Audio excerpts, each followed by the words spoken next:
President Obama brought with him an offer of $1 billion to boost the presence of U.S. troops and equipment in Central and Eastern Europe in the face of Russian threats.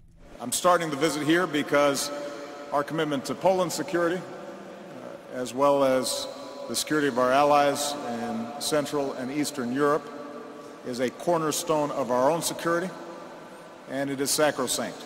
In April, the United States sent the first of a few hundred troops to Poland as a symbol of that commitment, but it was far short of the 10,000 Poland wants based permanently here.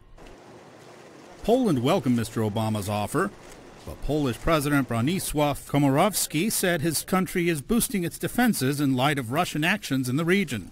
President Obama indicated he does not want a conflict with Russia. We are interested in good relations with Russia. We are not interested in threatening Russia. We recognize that Russia has legitimate interests in what happens along its borders and has a long historic relationship with Ukraine. But Mr. Obama said new sanctions are ready if Russia chooses to further destabilize Ukraine. The U.S. leader will join in Polish celebrations Wednesday to mark the Solidarity Movement's election victory and the end of Soviet-imposed communist rule. The United States supported the Polish people's struggle for freedom from Moscow's control then. President Obama hopes to reassure them that it remains committed to helping defend their freedom today. Luis Ramirez, VOA News, Warsaw. NATO has begun war games near Russia's border as tension simmers between the West and Russia over Ukraine. Nearly 5,000 troops and 800 military vehicles from 10 countries, including the United States, Britain and Canada, are taking part in the Sabre strike exercises near the Latvian capital Riga. The Pentagon says it has deployed 2 nuclear-capable B-2 stealth bombers to a British airbase to join the maneuver later. Russia objected to the war games, which moved to neighboring Lithuania on Tuesday, calling the move an act of aggression. The Russian foreign minister criticized the Western military bloc's expansion towards the Russian border. He said such moves are, quote, counterproductive. The exercises will continue until June 20th. Denmark, Finland and Poland are some of the other NATO members that are taking part.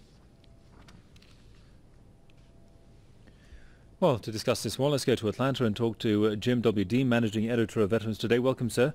Mr. Dean, we have NATO and the United States accusing Russia of provocation whenever Moscow delivers troops along its border. But I mean, isn't NATO's troop build-up an act of provocation in itself? Well, it's an act of provocation historically because when the former Soviet Union broke up, and they wanted to demilitarize the situation and chill out the Cold War, they made very, very strong agreements that Western Europe was never going to be put in a situation of having to choose East versus West, particularly for a military situation. And of course, we can see now that the West had no intentions of actually following through on that, and they've just nibbled away, trying to push their way back to the Soviet border, which obviously can only be for some type of offensive purposes. And then number two, you've got these poor Baltic countries. I don't know why they want to be cannon fodder in some type of future dispute or fight between Russia and the U.S., because with the NATO bases there, if anything ever really started, they would have to be taken out and destroyed right away, which is exactly why the U.S. is doing these drills, because they would soak up Soviet missiles, Soviet troops to have to guard their flank there. And you would think that the Baltic countries would be smart enough to figure this out, but obviously they haven't. Earlier we had the French foreign minister dashing the hopes of Ukraine in its hopes to join the European Union. I mean, what would this mean for Ukraine? I mean, how much trust and confidence can Ukraine have in the West's support? Well, again, the Ukraine got way ahead of the game, because way back when the EU made their counteroffer, it was nothing more than to start a process to integration. And I remember when I did a little initial reading on it, they were talking about a 10-year process for them to be ready to do it. And of course, Ukraine was desperate for cash, and they wanted money, which the EU was not willing to do, and that threw them back into the hands of the Russians, because they knew they could continue to get the gas subsidies. So the whole thing has just been crazy, and it's very, very dangerous. It's brinkmanship leadership, which is very dangerous, and there's been no attempt to get any kind of a public approval over this strategy whatsoever.